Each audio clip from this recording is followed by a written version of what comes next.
Hello everyone, this is Silkroad Podcast, and I'm your host, Asror Arabjanov, co-founder of Silkroad Innovation Hub. Silkroad Innovation Hub is a hub and a platform for founders from Central Eurasia, here at the heart of Silicon Valley, Palo Alto. Silkroad Innovation Hub supports startups and entrepreneurs from Central Eurasia in discovering avenues to establish or expand their ventures in US. The first season of the Silkroad Podcast is about great founders from Central Eurasia building wonderful products here in Silicon Valley or US at large. Here with us today, Assel Tuleubayeva, founder of legaltech startup Alma. Why all people are crazy, why life's so amazing, and when I have sometime I wanna cry. Welcome, Assel. Hi, Asror. Thank you for having me. Thank you for coming.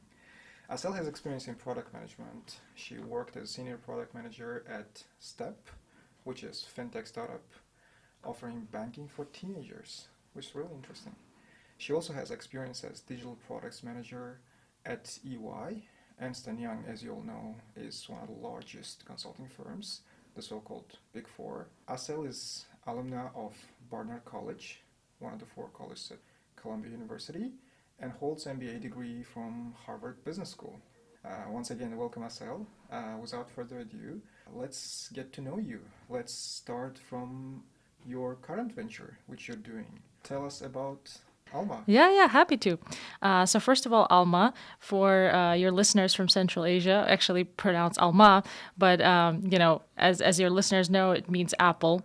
And that's something we wanted to introduce to our company, incorporate our heritage. I'm originally from Kazakhstan. My co-founder's from Kyrgyzstan. It means apple, and apples originated from Central Asia and spread all over the world. And so we hope we also can, make sure our product spreads all over the world. But what the company does is a legal tech company. We're using generative AI to draft legal documents for lawyers. And the reason we're doing that is because for lawyers, the lawyers we're targeting, they sell their services to individuals. They get a flat fee for their services, and it's really important for them to be efficient. From currently, they spend 60% of our time drafting documents. So we would like to minimize that time, and it's possible for the first time with large language models. And we want to make them more efficient so that they can spend their time on things that they want to do, which is case strategy, making sure that they talk to their customers or acquiring more customers. So in high level, that's what the company does.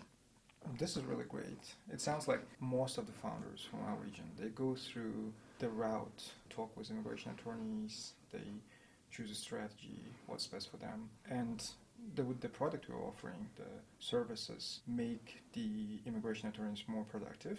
And one of the things which I've noted with immigration attorneys is that the really good ones, they don't take many cases. Yeah. They really I heard one thing about chain immigration or something if they accept your case, the founders or the scientists, they go and apply the case themselves because the level that means they accept it means you're qualified for EB1 or EB2, whatever extraordinary abilities, green card available. Yeah. So you're saying that now they don't really have to reject much of the cases. Exactly. Yeah. So exactly. So, and as you noted, so we're starting with immigration lawyers. The really good ones have to reject a lot of their customers just because simply they don't have the time for it. And so what we propose to them is, you don't reject those customers. You can now, because we automate the most significant time-intensive part of your job, you can take on more cases. And that's great for immigrants as well because their cases can now be taken up. And then for immigration firms that might not be rejecting people, they can always be taking more in cases, or they can go and find more clients. And ultimately, the whole point is that the drafting documents is not something, or we want the lawyers to focus on something only people can do, which is go talk to people, go strategize. And so we're trying to automate all the parts that a non-human could do, in this case, a large language model. Yeah, that's been basically the whole argument and the idea behind LLMs and the machine learning AI makes you productive. It does not take away the job of what really jobs that only humans can do, right? Exactly. So you're concentrating, saying to the lawyers, hey, there are lots of things that only you can do, but the things that can be done Yeah. with AI should be done with AI and save a lot of time. And Exactly. you should be more productive. Exactly. And more importantly, it's also the type of stuff that they want to do. So they would much rather go out, talk to more customers or go out and talk to their existing customers or think about the case strategy. That's something that they want to do. So we're also improving the type of work that they want to do. So they're doing more of the work that they enjoy doing. Yeah, like Yeah. being a former lawyer myself, Yeah. that part of like the menial tasks of like sitting there 12, 15 hours a day drafting documents. Yeah. It's like at the end of the day, like you leave home with a feeling that like, what did I accomplish today? Like, what did I do? Exactly. But the days when I talk to clients, when I think about strategies, draw something on the whiteboard, strategize, those are the days where I leave my work really happy. Yeah, exactly. And that's, I think, like why just AI is so exciting, which is like, again, like making humans more efficient, more productive, but also just making them work on the type of things that only they can do and that they want to do. And exactly, as you said, they're like more energized, they're happier about it. And it's a big thing with me and my co-founder talk about, which is at the end of the day, we're trying to build a product that brings value and happiness to our customers. And so that's what we're excited. And we hear that when we talk to our potential customers, we hear like the pain point and they're so excited to look at our demo. And so that's what I think that's what motivates us to be building this company and the product. So you told about like your customers, you're working with them, they're seeing the demos. Tell me about where are you now in Yeah. your startup Yeah. journey? Where are you on the fundraising journey? Where are you on product development journey? Yeah. So basically, so it's me and my co-founder, me from the background of building software as a product manager, my co-founder from the legal background. She finished Harvard Law School. She worked as an attorney. She worked at one of the top law firms here, Cooley. And so we have those types of backgrounds, but we don't have a technical background. We're not engineers ourselves. So we initially fundraised our pre-seed round. And pre-seed is usually before you have a product. It's at an idea stage. And so we raised that money. We raised from our lead investor is a firm called Village Global, which is one of the top VC firms in the United States. And their LP, their limited partners are, Bill Gates, Reid Hoffman, Mark Zuckerberg. Their chairman is also Reid Hoffman. So we raised money from them. We hired engineers, and we're right now at this stage. We're at the building the product stage. We have our design partners, which are basically law firms that are getting, a discount, but they're testing the product, giving us feedback immediately. It's a much closer relationship. It's like a super customer type of relationship, and that's the stage we're at. And the next milestone for us is to launch the product and make it more available for more customers than just our design partners. Thank you about about the fundraising part, which is really interesting for many of the investors who might be listening to us. Yep. And lots and lots of founders who are listening to us and saying, how me being from Uzbekistan or Kazakhstan, how in my life I can go to Silicon Valley and raise money from those top bananas. VC firms, right? yeah. And tell me about your journey on finding and working with those the design partners which you have mentioned. Yep. Who are the design partners, like your design partners, Yep. and how do you select them? Do you go to any law firm which is ready to work with you, or is there a kind of a selection process that you go through? So with these law firms are immigration law firms. You're building a relationship with them, and you're looking for making sure that this problem is you need to kind of have, I read this from someone else, but like your vision needs to align. They feel the problem, but they also kind of understand how they're early adopters. If you've heard that term, where they are more willing to use technology and see how it can improve their work processes. So you're looking for those type of users which can forgive for, like, for example, some bugs, but they're really excited to be testing the product, to be giving you the feedback. And so, like, one of the tricks in that is also to say, we're only looking for a few design partners to bring that scarcity mindset, so that the people are, more excited, or, they say like, okay, like, I really want to be part of your design partners. So those are the type of companies you're looking at. And we were also looking at top tier immigration firms. So there's a a range of the type of immigration firms, but we're looking for very, very experienced immigration firms because our output is a document, and they have honed the quality of their documents through decades of experience. So for us, it was important to have those types of experienced users who, if the quality of document was good for them, it would be good for everyone else. And they can then, spread the word and say, like, I've tried this product, it's really great. And they can be great advocates of yours. So it's both a combination of, like in any probably relationship, are they the type of people who who get it, who you have a good chemistry with, who could give you good feedback, but also are they themselves have like very highly capable in their own domain, like top tier in their own domain, whose feedback is very valuable. Yeah, this is great. For everyone who had any experience with US attorneys, Yeah. their price tag is very high. Yeah. Like an hour of their work costs north of $1,000 Yeah. somewhere. But like, how do you convince them to dedicate those? So it's still like the early stage, and they're like they have to dedicate a lot of their time. For and sure. It's like you would want not the like very interns or junior associates working very junior level associates working on your product and telling their feedback, because like the last avenue at the firm who reviews everything and the documents and submits to SAS and gives a go ahead is the partner himself. Yep. And how do you convince them? Is it only the discounts, or is it that there are some of the things that you convince? That's why, so it's mostly this discount and early access to the product, and that's why they really have to, like, the pain point has to be very real for them. The other thing is honestly making just really building a good customer relationship with them. Like, they really have to be your best friends. So that's what we, for us, they're kind of top people for us to talk with. So building that relationship with them. And the other thing that I think is really helpful for us and kind of what gives us an advantage is my co-founder is a lawyer herself. So the quality of documents we bring to them has already been vetted by my co-founder. And she's also teaching me and trying to get me up to speed. I won't get to maybe her level. But that's what I think is also makes it different, where what you bring to them is not, so substandard that they're saying this will take me a lot of time for me to give you all this feedback on what's wrong.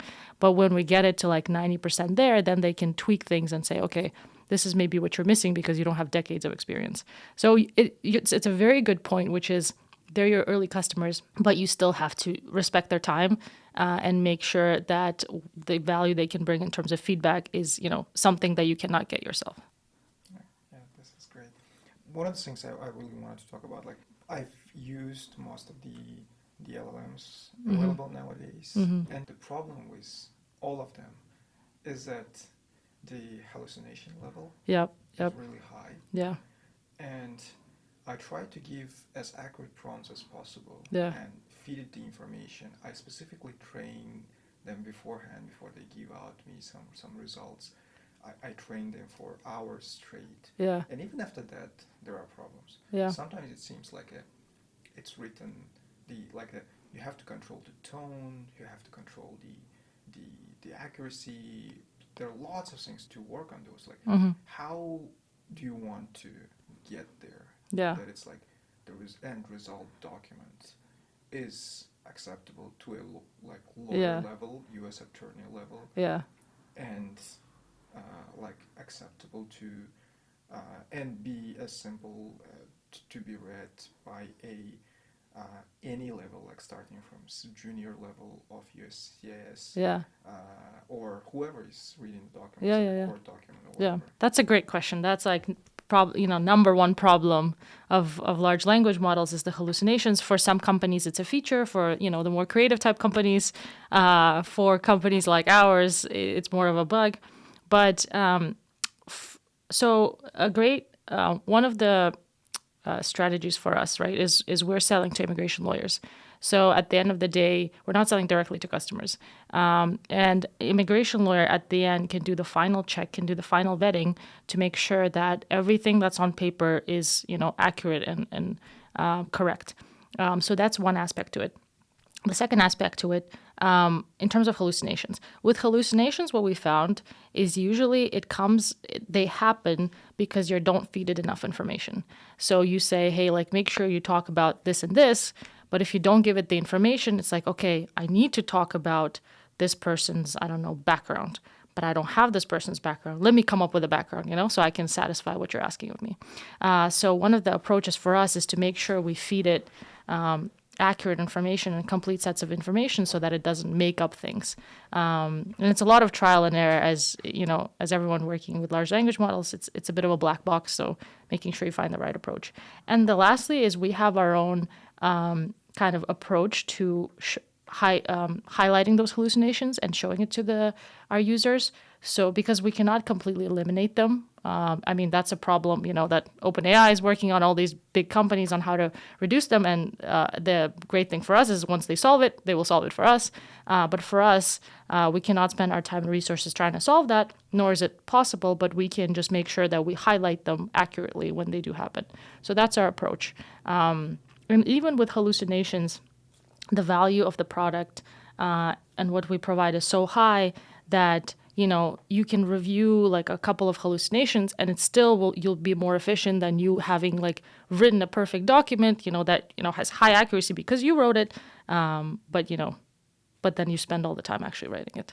So with hallucinations, we just have to address them. We have to have a strategy about them, but we're not trying to eliminate them because not possible at our stage.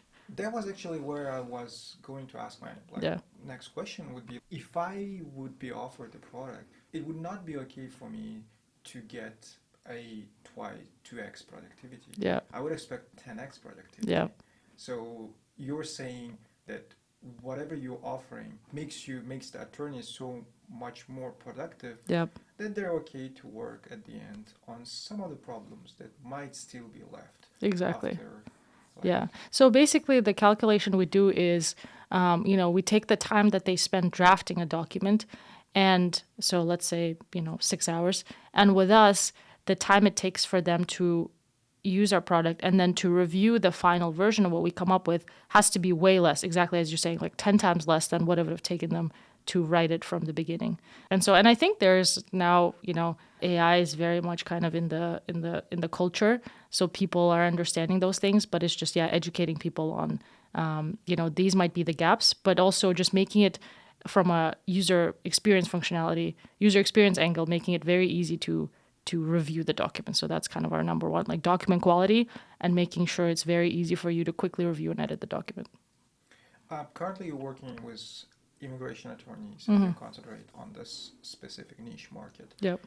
But what are the plans for the future? So the way we're thinking about it is we're going after all the law firms that sell to individuals, because there's a flat fee model. Flat fee model is, there's a case, the lawyer takes a certain side of money upfront, or they split it, but it's a fixed amount. And so they're very incentivized, in order for them to increase their margin, they just have to make sure they're very efficient in working that case. And that's not just immigration law, there are other law practices. So for us, we really want to be good at producing high quality, accurate documents.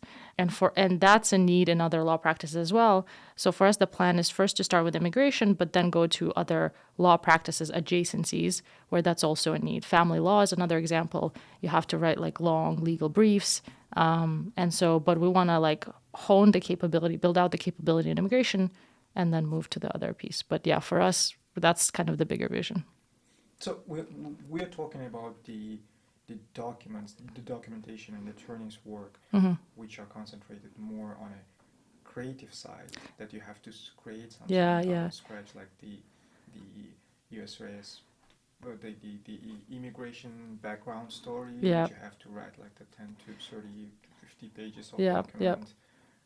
But it wouldn't work with there would be little to no value to offer those kind of services to like a transaction attorneys, right? That's correct. So this is, it's great talking to an attorney. He knows all these things. But yes, you're right, exactly. So the document, not just any document, but the documents we're specifically focused on is narrative-driven documents that cannot be easily templatized. Because to your point, a lot of, like landlord tenant agreement, a lot of these agreements and contracts, there's great templates for it. And so there's other companies working on, but they're kind of established companies as well. They have software for managing contracts. Now they're incorporating AI into it. Now they can, leverage the templates and make them a little more custom. But the documents we're talking about is where you cannot templatize these documents, and a lot of it is super specific to this particular case. And that's the documents we're focused on. But yeah, exactly to your point. And also on the forms and templates. So for example, there's immigration also has forms. There's already companies, populating forms, and the value from there is not that high. They spend like 15 minutes per case filling out those forms. It's annoying, but they do it. But it's not the high value pain point for them.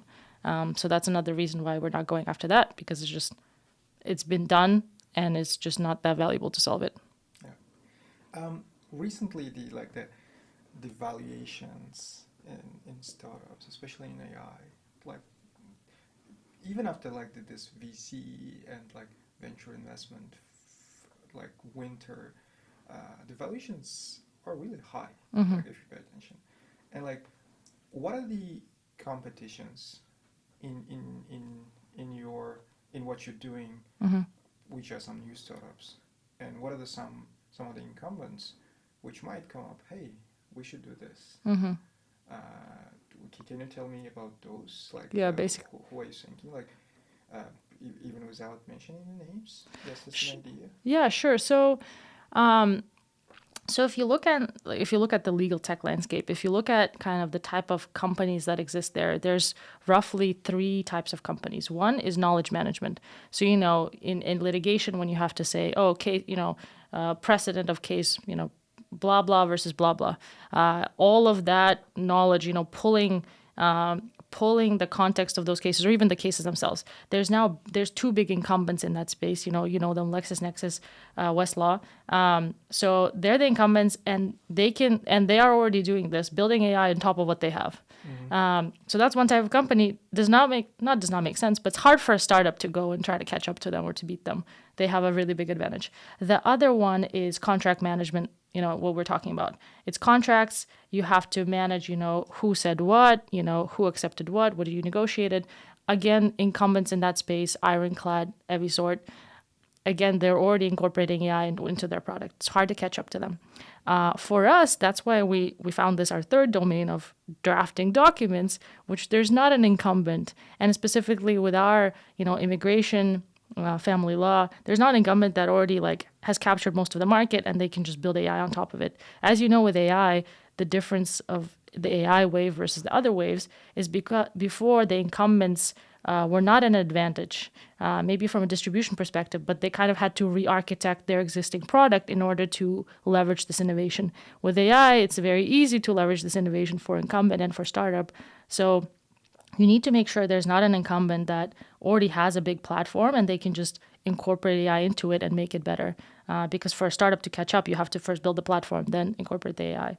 So that's kind of roughly the landscape. And in terms of a company that drafts documents, a big company in this space is called Even Up. They're in the personal injury.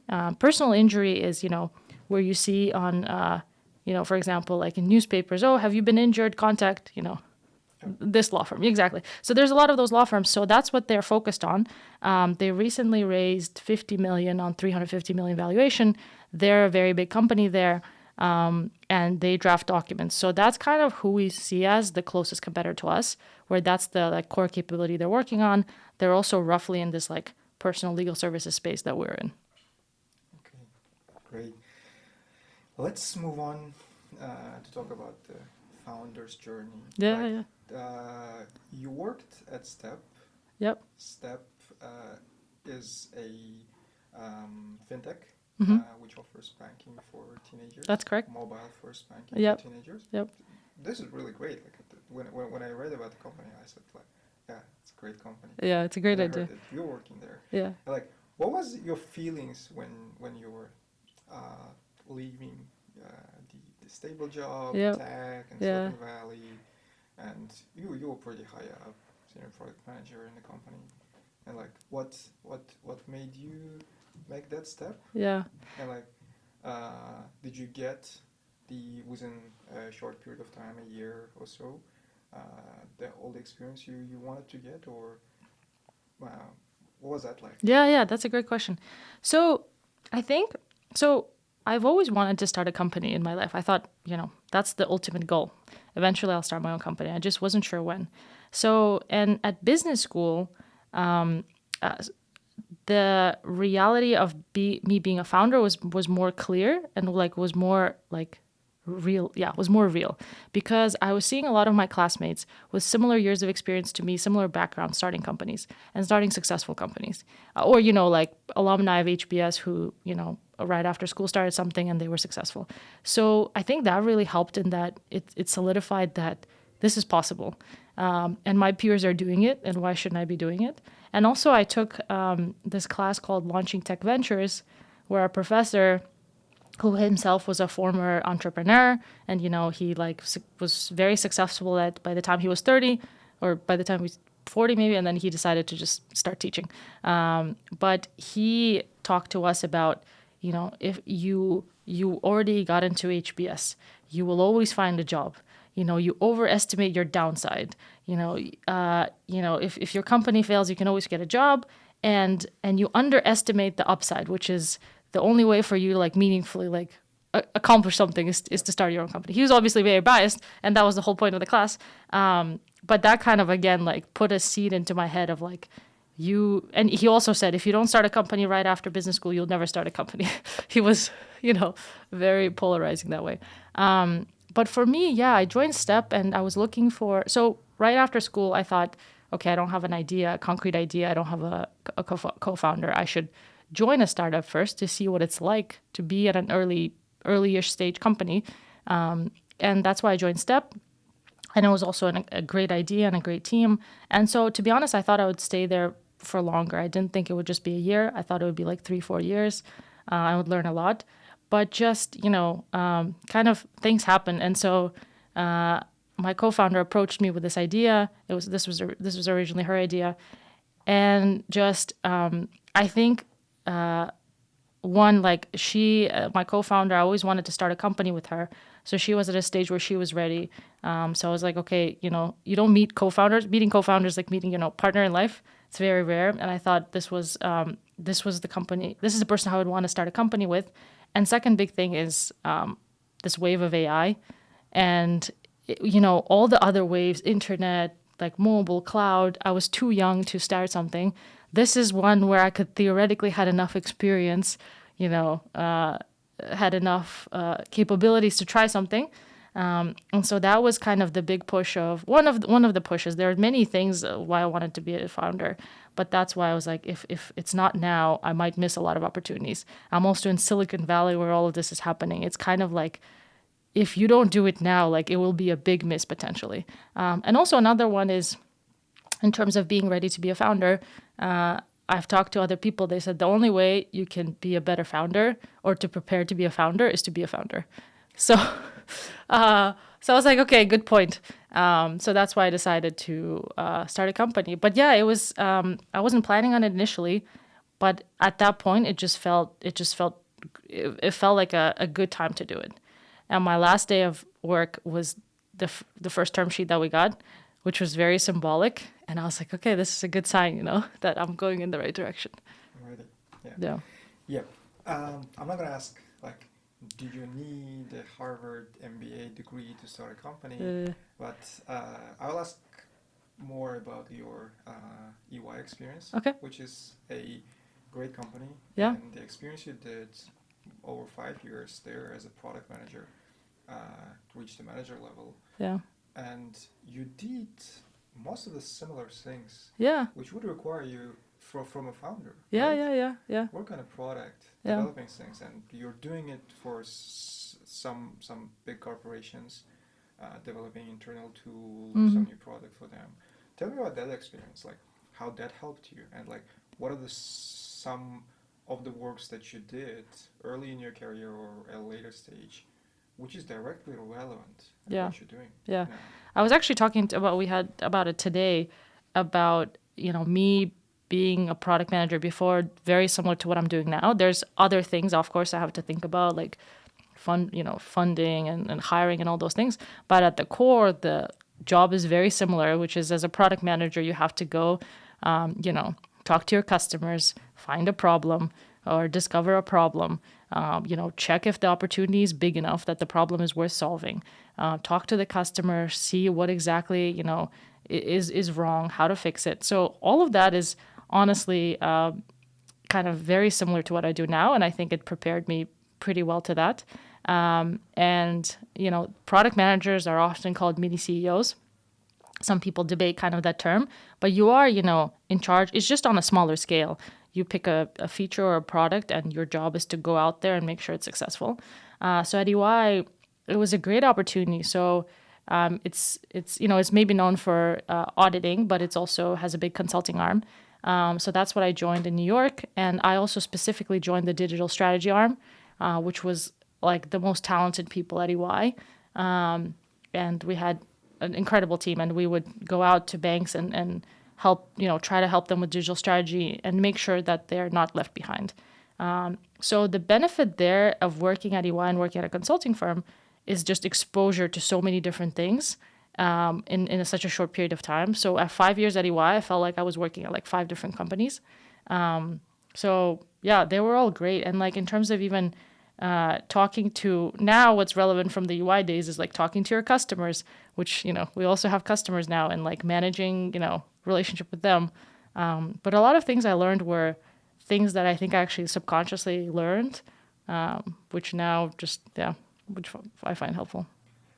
Like one of the things I know personally about like consulting background is that like there's a lot of work. Yeah. And the consulting experience is one of the experiences that you can get yourself in order to become as productive as possible. Yeah. Like to put everything on a so tight schedule that you're like most likely you're 10 times more productive than most of the guys doing the work there, because like you can do 2 hours of work where a person is doing like achieving in 8 hours. Yep. Tell me about that from that perspective, like how the consulting experience like really helped you, or maybe you have different view on that. No, I think you're right exactly there. So I have the consulting background, and my co-founder also has like the legal background, consulting background. So one of the things with startups, it's a lot of work. And you have to be, actually, it's not only just a lot of work, but you have to prioritize the work, and you have to know how to focus on the most important things and how to get them done in a reasonably reasonably quickly, and also to a reasonably good level, because you cannot be perfecting things and it will take a lot of time. So that's definitely what we both got from our hours, which is one, I think the work ethic of consulting instilled very hard in you. And that's the work ethic that keeps us going at startup. And I think that's why we're like, not really fazed by how much work startups are, because that's just the work we did before. It's just now we're doing it, building what we love. And before, yes, the efficiency, the prioritization definitely just builds in good like characteristics, which is helpful in any profession, but especially for startup founders, just very important. Yeah, this is really great. Let's talk about your education. Sure. From your experience, what I see is that it's not an ordinary background of someone from Kazakhstan or Uzbekistan. You wouldn't see, like, you rarely see that background. And when I see that background, I really want to talk to those people, and the second and the third generation immigrants with the same background. Like, tell me about like what brought you to the United States, and like what put you in that direction. You went through a U.S. high school. Yep. You went through one of the top colleges in U.S. and you went through like on all level. These are some of the top institutions at their category, right? So tell me about like what put you in that. Yeah, thank you so much. Yeah. So I remember in like middle school, I thought I wanted to be in like a top like Ivy League school and university. So I already thought about studying at United States in college. But in terms of high school, which was a little bit unexpected, and I have to thank a lot my mom for that, for getting me there, just because she's known. One of her great qualities is when she hears about information, a new piece of information, she's very quick to implementing it and like actually going and executing on it. Start the founder. We talk about it all the time. She would be a great founder. But so she heard about, we didn't know about boarding schools in the United States. And boarding schools is where you have to like go and live there. And so we heard about it. My mom heard about it. And immediately she said, let's go try it. Because you have to apply. And with these boarding schools there's an application process very similar to university where you have to pass exams, you write, your motivation letters, your essays, get recommendation letters. And so we started preparing for that. And there's another family who already, her daughter went to boarding school, who was super helpful in just for us to understand what's happening, how do we prepare for this? So that's what we tried. We went for it. And I remember my interview, I couldn't go to United States to go interview. So I had to wait for a call and they weren't precise. So they called me at like 10 p.m. or 11 p.m. and I was just like waking up because I was asleep by then, trying to answer in English all these interview questions. But that's, I think, what put me kind of on a path to kind of to the path that I'm at right now. So I got into this boarding school, and also, have to thank my parents for being kind of wise and ahead of their time and letting me go because, they didn't travel with me. I went by myself. They dropped me off at school, but then they went back to Kazakhstan, which was at that age. And even now, I think it's like, scary to go send your daughter to a country across the world where we didn't have any relatives or friends. So, if something happens to me, they have to, we'll take them a whole day to get to me. But they were very wise in that. And that high school kind of propelled me. It was really tough high school in terms of education. I would say tougher than college and masters. But it gave me a lot of the qualities that I have now. I started being in the student government, eventually was the president of the school, but it was a great place for me to learn. And I think because I was also by myself, I just had to become a grown up really quickly. And there I just would also surround myself. I think this is one of the big things, which is, I don't know if you heard of the proverb, you are the 5 people who you surround yourself with. So that school had incredibly talented, super ambitious people. Summertime, they had jobs, they had internships, they were working. And so when you surround yourself with people who are just exceptional, you rise to the bar and you try to become exceptional yourself. So that was super helpful. And there were just always students a bit older than me who would, guide me in terms of certain things. Because like my parents were not in that environment, they couldn't help me. But yeah, and a lot of those high school people from that high school then were at Harvard Business School. I saw them there. They were at my college. So I would say it's just really like being in these environments where people can get you to the next level. And I was lucky. There were people who were supportive, people who could just show me the way. But also you yourself have to go out there and be proactive and see what people are doing and like what's the next thing that you can do and how you can prepare yourself for that. So yeah, I would say that's kind of how my path started, which is going to that boarding school. And then I got into the college and then for business school. And the other thing I think is, again, something, told by my parents, which is never to be afraid. Don't be afraid and just work hard. So for me, they were like, don't be afraid that you won't get into this college or you won't get into this business school. Just go for it. Like you have all the best chances to do it. And then second was like, but then work hard to make sure you actually get in. Yeah. So I think that's what helped.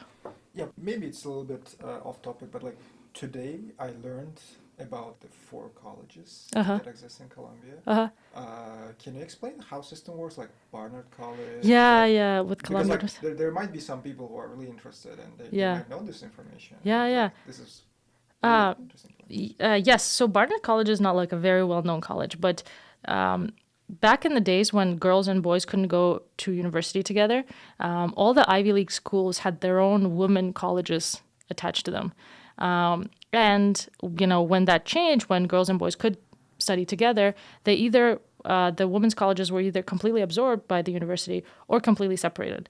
Barnard College is one of the only colleges that is kind of separate, but also kind of, part of Columbia University, and that was one of the reasons I picked it because it has its own small community.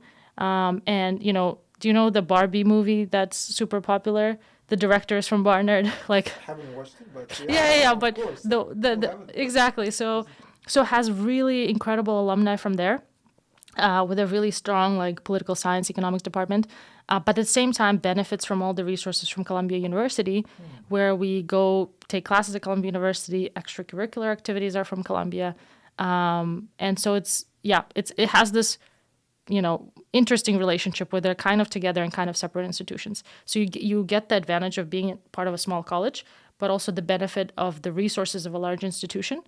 Plus, it's in New York, which is great. So so that's why I went to Barnard College, and highly recommend for people to apply there. I think it's an incredible school. And also, I went to that school. Ernst & Young was recruiting from Barnard College, and that's how I kind of discovered Ernst & Young. So it all connected. But yeah, it's a great school, which not many, I think people from Central Asia probably don't know about. But yeah. Like that's what I learned. It's like the story almost like mirrors the story of like when there was in Oxford and Cambridge and England, and then they sort like because these were like kind of you have to swear on the Bible when you're graduating, and they sort of are creating first non-religious university, which was UCL, and here it's like the issue was male and female. Yeah. But they're also physically right across the street from each other. So they're very much, it very much felt like I was just going to Columbia University with just extra support from Barnard College, and like my diploma says Columbia University.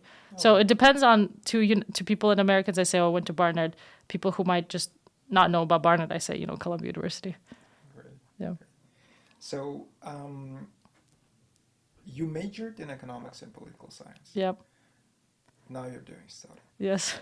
Tell me about the sort of process. Yeah. What led you to major in those? So it's an interesting story. So I started with majoring in economics. My mom was an economist. I thought I was going to go into banking. Economics was the closest thing. They didn't have a finance, department. So I started with economics. Then in college, I thought maybe I'll be a diplomat. So I added political science on top of it. Because I thought, I was like, I'm from Kazakhstan, I'm in the United States, maybe I'll just work at the UN, these really cool organizations. And then I was also, as I thought I was going to be part of banking, I just wanted to give myself optionality, so I picked those two majors. But as I thought about going into banking, I joined this investment club, Smart Women Securities. It's like a women investment club. Ended up like also being the CEO there. But I wanted to be a banker because I thought it was a really cool job, cool and prestigious job. And it was like a it job at the time, and probably still is. But as I actually started doing the work, preparing for it, and I just realized I was not so excited about it. And that's why at the end I ended up going to consulting. Consulting is usually where you go, where not sure what you want to do.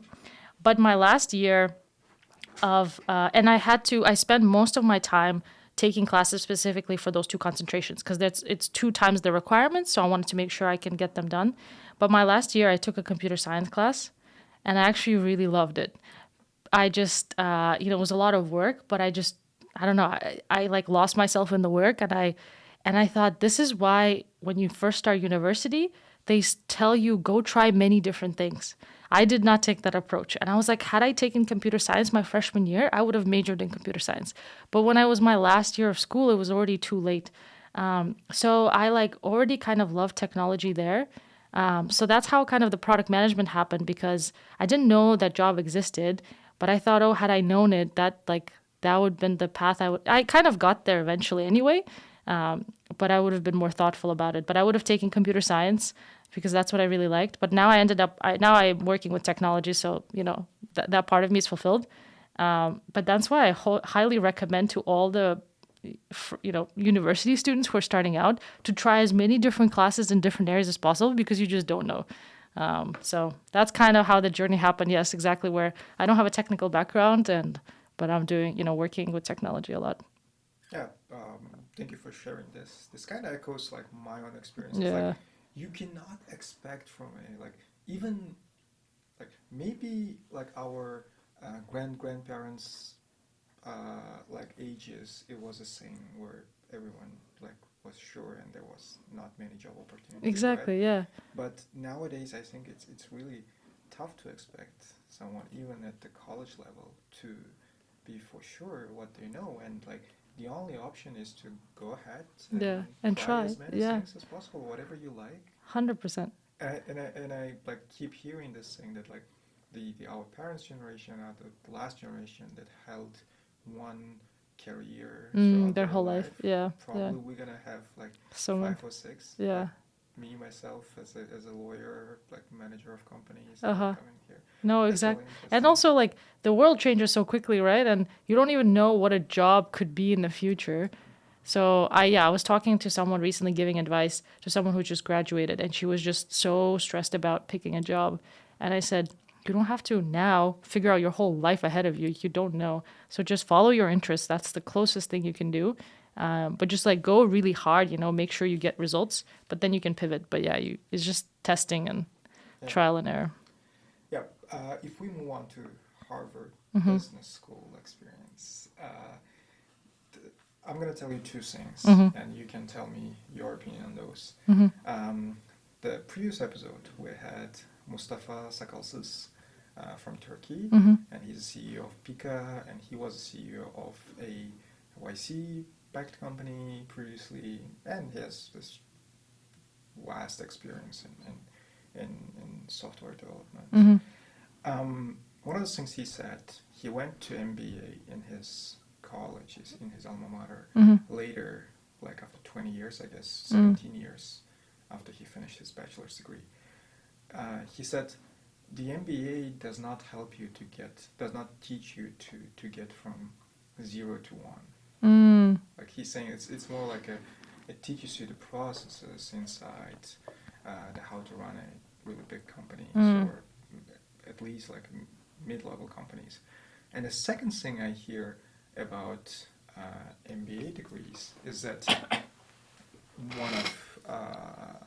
one of our closest friends, he tells that like comparing like different MBAs at Stanford and Harvard and the Wharton, and he says like for some of the schools, like maybe at Harvard or Wharton, when you graduate MBA and go to consulting, Mm-hmm. like top consulting, Mm-hmm. now we're talking about BCGs and the McKinseys of the world, it's really prestigious to go there. Mm-hmm. But at Stanford, if you go to consulting after MBA, Mm-hmm. it sounds like you're settled.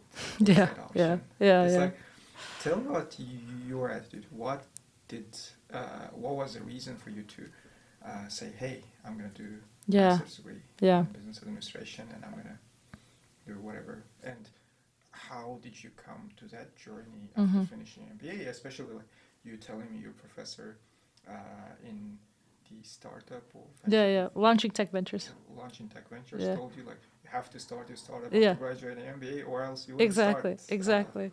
So I was actually skeptical before. I wasn't sure I didn't always know I was going to apply to MBA. But I thought, first of all, let me have an option on the table, and then I can debate whether I should do it or not. And also like a timing in my career where, usually it's good to get an MBA like 5 years, 3 to 5 years after your undergrad. So I thought that would be the only opportunity. My high level just thought about MBA is that it is for top MBA schools. It's a great opportunity, but it's not like you cannot achieve things without an MBA. So you don't have to have it, but having it is great. But also definitely depends on a person's specific use case. In my particular use case, I wasn't sure that I need an MBA, but also at my job, I was there for 5 years. I got skip promoted to manager, and I was working with big institutions, and the work was not exciting for me and energizing for me anymore. And I wasn't quite sure what's the next step to take. And so for me, it just worked out that it was a good time in my career where I felt like I finished a good chapter of my experience. But there I wasn't sure because I didn't want to become a partner at EY. So then I wanted to, it was a time for me to kind of rethink my career and then pick like a different path or figure out what the next chapter is. So it worked out for me in that way. And so I went there, and it was an incredible experience for me. it's just you meet the most amazing, incredible people, and you learn, like I personally was always interested, like, oh, this business, well, why is it doing these things, and that's what you study. And and that's awesome that you get to study that. Usually, bachelor university is known for, I'm studying things that when am I going to use them in life? But for MBA, it's very applicable. So in terms of like what it gives you, to like what Mustafa was saying, I think it's also specific to a school. For my school, actually, like this class, Launching Tech Ventures, the whole point of that class was to say, okay, as a startup, what's the main risks that you have and how do you de-risk them? So it's very much 0 to 1. How do you start things, and like beginning, what are the big risks, and yeah, exactly how you de-risk them, and like what are the experiments that you run to just try to see like, okay, are you de-risking it, or like are you confirming your hypothesis? But for people who already have a startup idea and like are ready to go to startup, they should not go to business school because like they already have everything ready for that. So overall, I'd say the advantage is it gives you the time and space to figure out what you want, which is like rarely you have time after work to like go take 2 years of break and figure out what you want to do. 2, it's like a time also to test different things. So you go to business school and you say, okay, I'm debating whether I want to go with VC or a startup founder or something else, and you try them all there. And then, which is what I've also discussed with my classmates, it's like a long-term benefit, which you might not immediately know. So I've talked to alumni who's like, I don't know, 30 years after MBA, and they say, when I was doing this in my career, I reached out to my network at HBS. Then like when I was raising my fund, I reached out to my like connections at HBS. So it's like a long-term investment, which is not always clear right after school. So I think the network is another big thing it gives you. So in terms of, I think it's like a time and space for yourself to figure out what you want. And 2, the things you learn are great. You can probably learn them somewhere else, but it's like it's very condensed and it gets you what you need. But 3rd, the network it's definitely the network, and especially the network at like Harvard and Stanford. It's just people in a very diverse network too in different industries, and you never know when it's going to help out. But even as we're like starting this company, I talked to my classmates who are other founders about different questions. They introduced me to their investors, or I talked to my classmates who are investors, and like we, talk to them. So it's a very valuable network. Yeah, thank you. Yeah. I think we've covered most of the things that we wanted to talk about. But remembering the conversation with Mustafa, the CEO of Pika, I wanted to talk a little bit about your startup. I know that you've recently hired someone, a lead engineer, and he's from Kazakhstan. That's correct. And one of the things we talked with Mustafa is like hiring and keeping the team in Turkey. Yeah. That he was saying like, it gives me the 4 times or 5 times the efficiency. Yeah. I can do like he told us he's raised $2 million and he's at least 4 to 5 times efficient with the money from the venture investors. Yeah. And especially at this time, like where investors, we keep hearing the conversation about like how AI is optimizing people, and the investors would expect longer runways with the money they give. Like, tell me about your strategy of like hiring talent. Yeah. And so, yeah. Why back home? Why Kazakhstan? Yeah. So, I mean, I think all the founders are trying to like leverage their advantages in terms of hiring. If you worked at Uber for many years, you try to hire from Uber, or you have friends in Uber who know other people. In our case, we can tap into the community of people from Central Asia, in my case, Kazakhstan, and they're just really incredible engineers from there. And it's just always proud of our countries.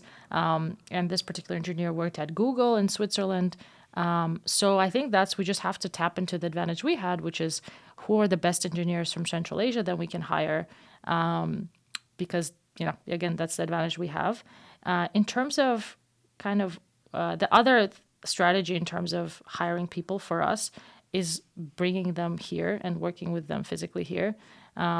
We just think, and from listening to experiences of others, the biggest advantage of a startup is speed, and talking to people remotely. Still, there's like a little bit of a lag between you getting information and you can passing it on to your team. For example, right now, all of us we sit sometimes at the same desk, the three of us, even though there's empty spaces around us. But just this speed from like, okay, I heard this idea, I need to talk about it with someone else.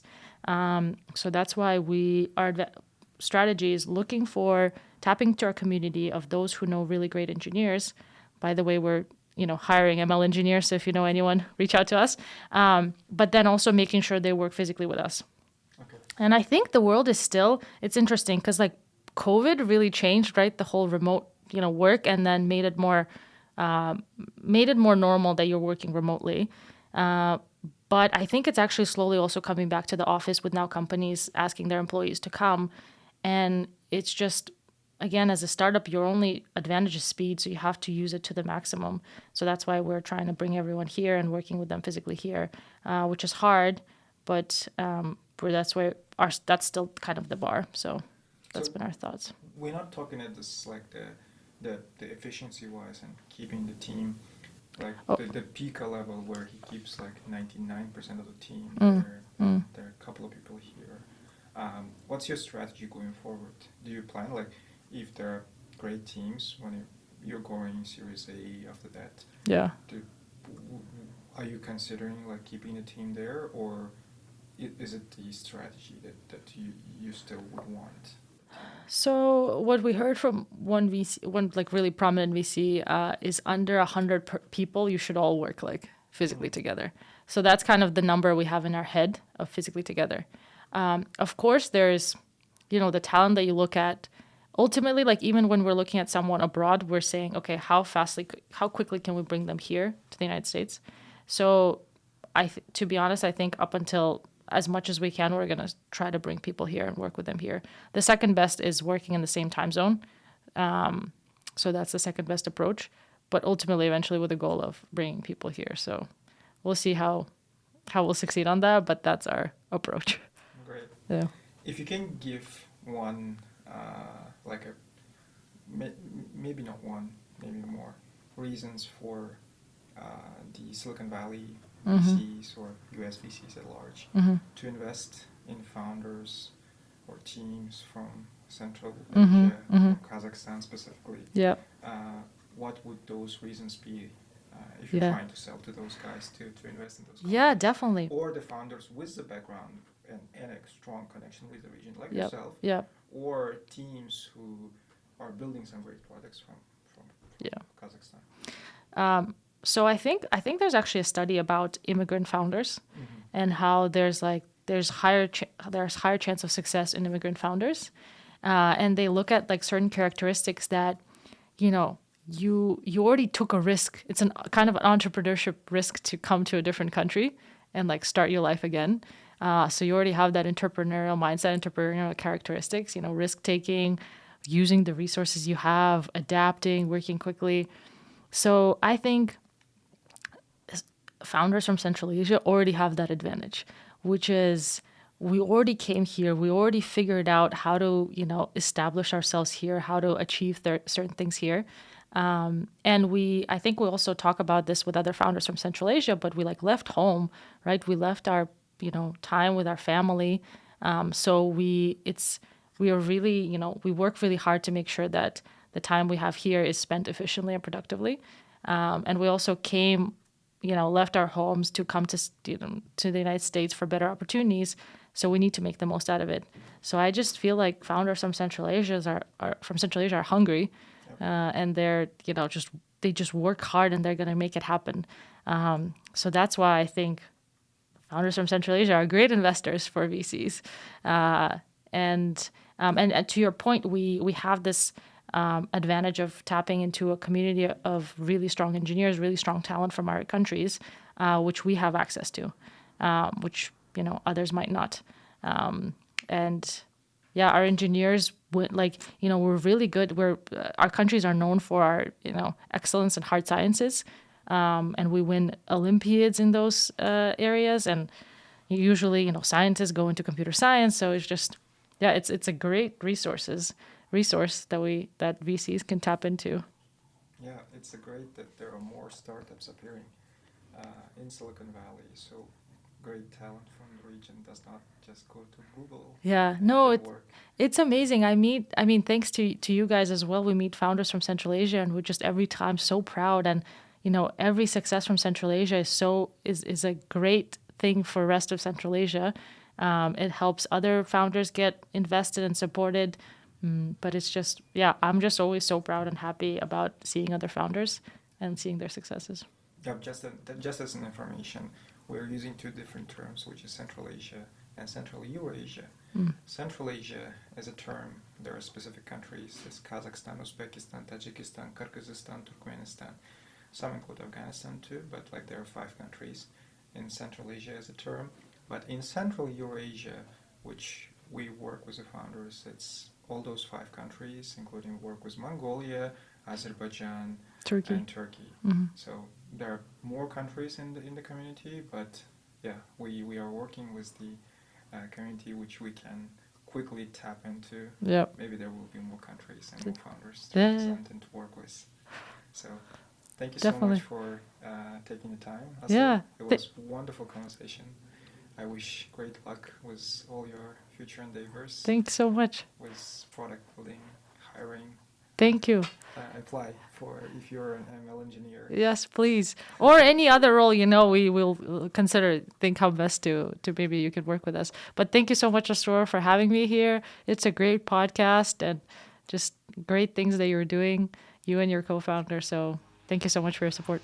Thank you. Thank you. Bye. Bye.